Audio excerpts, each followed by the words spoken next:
ಆತ್ಮೀಯ H60 news ಅರ್ಥಾತ್ ತಿ ಸೀತಾರಾಮ್ ನ್ಯೂಸದ ವೀಕ್ಷಕರೇ, ನಾನು ನಿಮ್ಮವ ಎಂ ಆಯುಧ ಮಲ್ಲಪ್ಪ ಜೊತೆಯವರು. ತಾವು ಈಗ ಸುದ್ದಿಗಳ ಲೋಕಕ್ಕೆ ಎಂಟ್ರಿ ಹೊಡಿತಾ ಇದ್ದೀರಿ. ಈ ಸುದ್ದಿಗಳನ್ನು ಪ್ರತಿಯೊಂದು ನೋಡೋ ಜೊತೆಗೆ ನಿಮ್ಮ ಅಭಿಪ್ರಾಯಗಳನ್ನು ಹಚ್ತಾ ಇರಿ. ಯಾಕಂದರೆ ಈ ಸುದ್ದಿಗಳು ನಿಮಗಾಗಿ, ನಿಮ್ಮ ಬದುಕಿಗಾಗಿ, ನಿಮ್ಮ ವೈಚಾರಿಕೆಗಾಗಿ, ನಿಮ್ಮ ತಿಳುವಳಿಕೆಗಾಗಿಯೂ ನಿಮಗೂ ಗೊತ್ತು. ಜೊತೆಗೆ ನಮಗೂ ನಿಮ್ಮೊಂದಿಗೆ ಇದೊಂದು ಮಾತಾಡುವಂಥ ಜೊತೆಗೆ ಸುದ್ದಿಗಳನ್ನು ಬಿಡುವಂಥ ಕೆಲಸ. ಈ ಕೆಲಸದಲ್ಲಿ ನಾವು ನಿಮ್ಮೊಂದಿಗಿದ್ದೀವಿ ಅಂತ ಹೇಳ್ತಾರೆ. ನೋಡ್ತಾ ಇರಿ ಸುದ್ದಿಗಳನ್ನು. ದೇಶಗೋಷ್ಠಿಯ ಉದ್ದೇಶ ಏನಂತಂದರೆ, ಡಾಕ್ಟರ್ ಬಾಬಾ ಸಾಹೇಬ್ ಅಂಬೇಡ್ಕರ್ ಅವರು 1927 ಮಾರ್ಚ್ 20ರಂದು ಮಹಾರಾಷ್ಟ್ರದ ರಾಯಗಢ ಜಿಲ್ಲೆಯ ಮಹಾಡ್ ಅಂತಕ್ಕಂಥ ಗ್ರಾಮದ ಚೌದಾರಕೆರೆ ನೀರನ್ನು ಮುಟ್ಟುವ ಕಾರ್ಯಕ್ರಮ ಮತ್ತು ಒಂದು ಭವಿಷ್ಯ ನೀರನ್ನು ಬಾಬಾ ಸಾಹೇಬ್ ಅಂಬೇಡ್ಕರ್ ಕುಡಿಯುವ ಮುಖಾಂತರ ಎಲ್ಲ ದಲಿತರಿಗೆ ಮತ್ತು ಶೋಷಿತ ಜನಾಂಗದವರಿಗೆ ನೀರು ಮುಟ್ಟುವಂಥ ಹಕ್ಕನ್ನು ಪ್ರತಿಪಾದಿಸಿರುವಂಥ ಒಂದು ದಿನದ ಅಂಗವಾಗಿ ಇವತ್ತು ನಾವು ಶೋಷಿತರ ಸಂಘರ್ಷದ ದಿನಾಚರಣೆಗಳಿಂದ ಬೆಳಗಾವಿಯ ಡಾಕ್ಟರ್ ಬಾಬಾ ಸಾಹೇಬ್ ಅಂಬೇಡ್ಕರ್ ಉದ್ಯಾನವನದಲ್ಲಿ ಇದೇ 20ನೇ ತಾರೀಕು ದೊಡ್ಡ ಪ್ರಮಾಣದಲ್ಲಿ ಅಂದರೆ 1,000 ಜನಸಂಖ್ಯೆಯನ್ನು ಕೂಡಿಸಿ ಎಲ್ಲ ತಾಲೂಕಿನಿಂದ ಬರ್ತಕ್ಕಂಥ ಕಾರ್ಯಕರ್ತರು ಮತ್ತು ಎಲ್ಲ ಪದಾಧಿಕಾರಿಗಳು ಸೇರಿಕೊಂಡ ಈ ಕಾರ್ಯಕ್ರಮ ಯಶಸ್ವಿ ಮಾಡೋದಕ್ಕೋಸ್ಕರ ನಾವು ಪತ್ರಿಕಾ ಗೋಷ್ಠಿಯನ್ನು ಕರೆದಿದ್ದೀವಿ. ಇದಕ್ಕೆ ನಮ್ಮ ರಾಜ್ಯ ಖಜಾಂಚಿಗಳು ಆಗಿರ್ತಕ್ಕಂಥ ಸಿದ್ದಪ್ಪ ಕಾಂಬ್ಳೆಯವರ ನೇತೃತ್ವದಲ್ಲಿ ಅಧ್ಯಕ್ಷತೆಯಲ್ಲಿ ಮತ್ತು ನಮ್ಮ ಮಾಂತೇಶ್ ತಳವಾರ್ ಅವರ ನೇತೃತ್ವದಲ್ಲಿ ನಮ್ಮ ದಲಿತ ಮುಖಂಡರಾದಂಥ ಮಲ್ಲೇಶನಾಥ್ ಚೌಲೆ ಅವರು ಇನ್ನೂ ಮತ್ತು ನಮ್ಮ ಜಿಲ್ಲೆಯ ಅನೇಕ ಮುಖಂಡರುಗಳು ಸೇರಿಕೊಂಡ ಸಂತೋಷ್ ಕಾಂಬ್ಳೆ ಅವರು ಮತ್ತು ಇನ್ನೂ ಅನೇಕ ಮುಖಂಡರುಗಳು ಬರಬೇಕಾಗಿತ್ತು, ಇನ್ನೂ ಬರ್ತಾ ಇದ್ದಾರೆ. ಆದ್ರೂ ಕೂಡ ಎಲ್ಲರ ಪರವಾಗಿ ನಾವು ಸ್ವಾಗತವನ್ನು ಮಾಡ್ತಾ ಈ ಕಾರ್ಯಕ್ರಮ ಯಶಸ್ವಿಗೋಸ್ಕರ ನಾವು ಪತ್ರಿಕಾ ಪ್ರಕಟಣೆಯನ್ನು ಕರೆದಿದ್ದೀವಿ. ಆ ಕಾರಣ ಆಗಿರ್ತಕ್ಕಂಥ ಮೂಲ ಕಾರಣ ಏನಂತಂತಂದರೆ, ಮೊನ್ನೆ ದಿವಸ ಹೋಳಿ ಹಬ್ಬದ ದಿವಸ ಈ ಒಂದು ವಡ್ಡರ್ ಕಾಲನಿಯಲ್ಲಿರ್ತಕ್ಕಂಥ ಹುಡುಗರು ಮತ್ತು ಕಾಂಬ್ಳೆ ಕಮ್ಯುನಿಟಿ ಇರ್ತಕ್ಕಂಥ ಹುಡುಗರು ಡಿಜೆ ಹಾಕ್ಕೊಂಡು ಸೆಲೆಬ್ರೇಟ್ ಮಾಡ್ತಾಯಿದ್ರು ಹೋಳಿಯನ್ನು. ಆ ಸಂದರ್ಭದಲ್ಲಿ ಒಬ್ಬ ಹುಡುಗ ವಿಕಾಸ್ ವಡ್ಡರ್ ಅನ್ನೋಂಥವನು ಒಂದು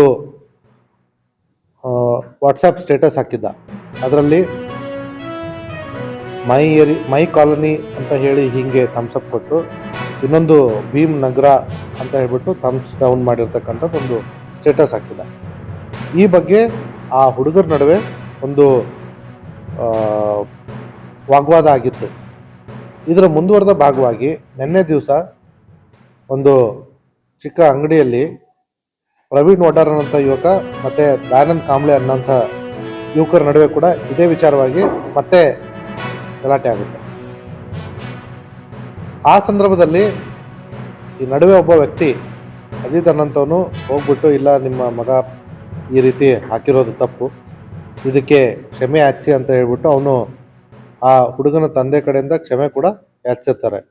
ಇಲ್ಲ ಆ ಹುಡುಗನೇ ಮಾಡಬೇಕು ಅನ್ನೋಂಥದ್ದು ಮತ್ತೆ ಪರಿಸ್ಥಿತಿ ವಾಗ್ವಾದಕ್ಕೆ ತಿರುಗಿ ವಿಕೋಪಕ್ಕೆ ಹೋಗಿ ಈ ದಯಾನಂದ್ ಕಾಂಬ್ಳೆ ಅನ್ನೋನು ನಮ್ಮ ಜಾತಿ ಮೇಲೆ ಇವರು ಬೈತಾ ಇದ್ದಾರೆ ಅಂತ ಹೇಳ್ಬಿಟ್ಟು ಹೋಗ್ಬಿಟ್ಟು ತನ್ನ ಕಾಲೋನಿಯಲ್ಲಿರ್ತಕ್ಕಂಥ ಜನನ ಕರೆದು ನಮ್ಮ ರಾಯಬಾಗ್ ತಾಲೂಕು ರಾಯಬಾಗ್ ಪೊಲೀಸ್ ಠಾಣಾ ವ್ಯಾಪ್ತಿಯ ಬೆಕ್ಕೇರಿ ಗ್ರಾಮದಲ್ಲಿ 2 ಗುಂಪುಗಳ ನಡುವೆ ಒಂದು ಗಲಾಟೆ ಆಗಿದೆ.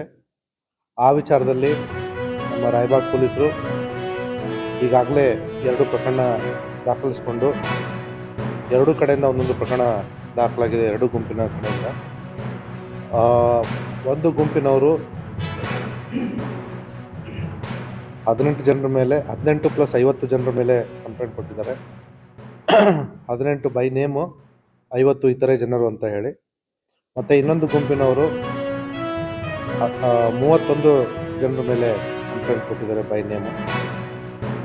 ಈ ಒಂದು ಗುಂಪಿನವರು ಕೊಲೆಗೆ ಯತ್ನದ ಪ್ರಕರಣವನ್ನು ದಾಖಲು ಮಾಡಿದ್ದಾರೆ.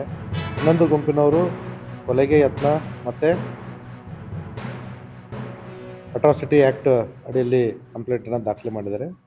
2 ಕಂಪ್ಲೇಂಟನ್ನು ತೆಗೆದುಕೊಂಡು ಈಗಾಗಲೇ ನಮ್ಮ ಪೊಲೀಸರು ಈ ಪ್ರಕರಣದಲ್ಲಿ ನಿನ್ನೆ ರಾತ್ರಿಯಿಂದ ಅಲ್ಲೇ ಸ್ಥಳದಲ್ಲಿಯೇ ನೆಲೆಯೂರಿ ಪರಿಸ್ಥಿತಿಯನ್ನು ಶಾಂತಗೊಳಿಸಿ ಪರಿಸ್ಥಿತಿಯನ್ನು ಕಂಟ್ರೋಲಿಗೆ ಹತೋಟಿಗೆ ತೆಗೆದುಕೊಂಡು ಬಂದಿದ್ದಾರೆ.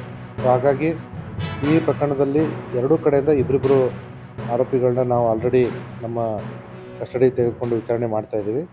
ಇನ್ನೂ ಇಬ್ಬರನ್ನ ಈಗ ತಗೊಂಡಿದ್ದಾರೆ. ಒಟ್ಟು 8 ಜನರನ್ನ ನಮ್ಮ ಕಸ್ಟಡಿ ತೆಗೆದುಕೊಂಡು ವಿಚಾರಣೆ ಮಾಡ್ತಾರೆ ಅಂತ ಮಾಹಿತಿ ಲಭ್ಯವಾಗಿದೆ.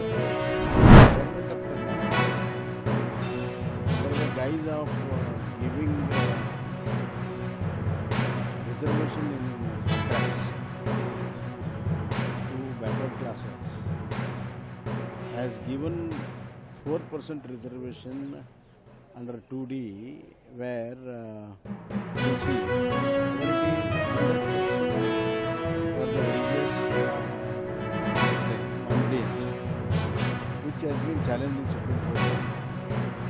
And it is after such adventures done by different states like West Bengal and others, and the Supreme Court judgment thereon, it is totally unconstitutional. Even Dr. Baba Saheb Ambedkar in its said religious reservations will break the law.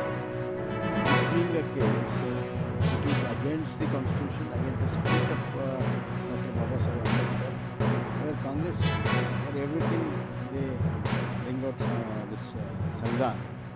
So it is against the constitution, and more so it is dividing the society.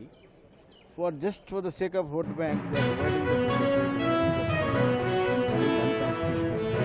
It is unbecoming of government which has been elected by everybody. ಆದ್ಮೇಲೆ ಎಲ್ಲ ಸುದ್ದಿಗಳನ್ನು ನೋಡಿದ್ರಲ್ಲ, ಏನು ಅನಿಸ್ತು ನಿಮಗೆ? ಇದರಲ್ಲೇ ನಿಮ್ಗೆ like ಆಗಿರ್ಬೋದು, ಡಿಸ್ಲೈಕು ಆಗಿರ್ಬೋದು, ಕಾಮೆಂಟ್ ಬೇಡಪ್ಪ ಅಂತೂ ಅನಿಸಿರ್ಬೋದು, ಕಾಮೆಂಟ್ ಮಾಡಬೇಕಪ್ಪ ಅನಿಸಿರ್ಬೋದು, ಶೇರ್ ಮಾಡಬಾರ್ದಪ್ಪ ಅನಿಸಿರ್ಬೋದು, ಅದು ಮಾಡಬೇಕು ಅನಿಸಿರ್ಬೋದು. ಏನಾದರೂ ಆಗಲಿ ಶೇರ್ ಮಾಡ್ತಾಯಿರಿ, ಈ ನ್ಯೂಸ್ಗಳನ್ನ ಹಂಚ್ತಾ ಇರಿ, ಜೊತೆಗೆ ಇದಕ್ಕೆ ಸಬ್ಸ್ಕ್ರೈಬ್ ಆಗ್ತಾಯಿರಿ ಅಂತ ಹೇಳ್ತಾ H16 ನ್ಯೂಸ್ ಅರ್ಥಾತ್ ಹೇ ಸೀತಾರಾಮ್, ಇದು ಸತ್ಯದ ಕೈಗೆ ನಡಿ. ವಂದನೆಗಳು.